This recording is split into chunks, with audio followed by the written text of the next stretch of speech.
Leon Edwards is on the back of an emphatic win at UFC 278 as he knocked out Kamaru Usman in the final minute of their main event bout and became the new UFC welterweight champion. In one of the craziest turn of events that I have ever witnessed in this sport, Edwards, after being dominated for almost 4 rounds, connected with a last-minute head kick that shook up the world.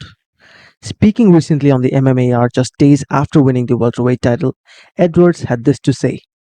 As you can clearly see that he's 100% willing to give Diaz a shot at his title, but the big question here is, even if Nate Diaz has the slightest of chances to beat Khamzat Chimaev at UFC 279, will he actually stay in the UFC and compete in a title fight in the future?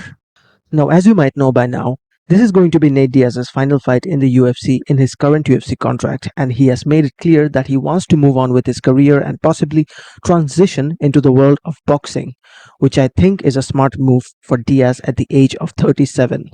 And I think that he would definitely be one of the biggest draws in boxing, given that he could literally go out there and box against someone like Jake Paul or even maybe another former UFC fighter as well. So obviously Diaz has made up his mind and wants to depart the UFC. But all the momentum in the world would shift on his side if he beats Khamzat Chimaev, and given how big of a draw Diaz actually has been for the UFC in recent years, I'm pretty convinced that Dana White would love to bank once again on the idea of having Nate compete in a title fight in a rematch against Leon Edwards. I mean, from the UFC's perspective, it is the perfect storyline.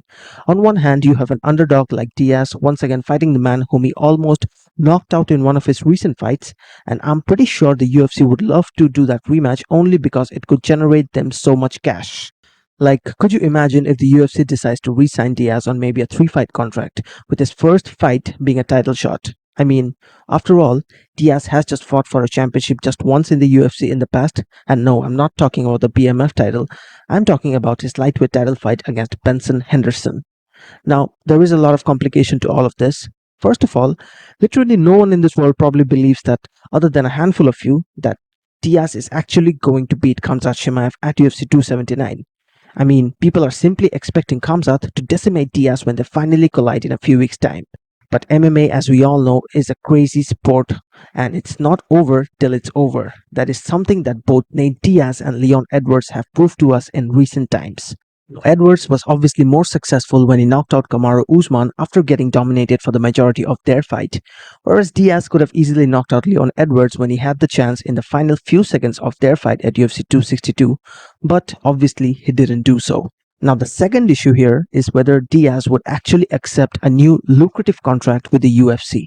I personally don't think that's going to happen because in recent years the UFC has somewhat iced out Nate Diaz on the sidelines.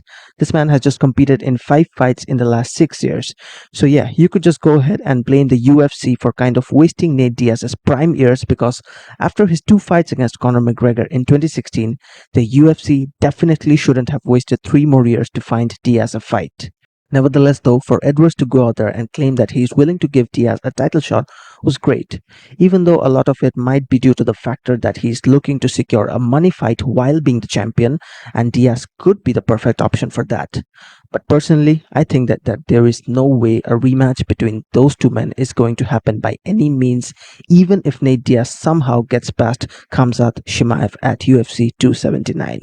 Because from here onwards, I could definitely see Nate Diaz leaving the UFC and transitioning into boxing. Well, you guys can let me know in the comments if you would be interested in a Nate Diaz versus Leon Edwards rematch down the road, and your predictions for Diaz versus Chimaev at UFC 279. That's all for this video. See you guys next time.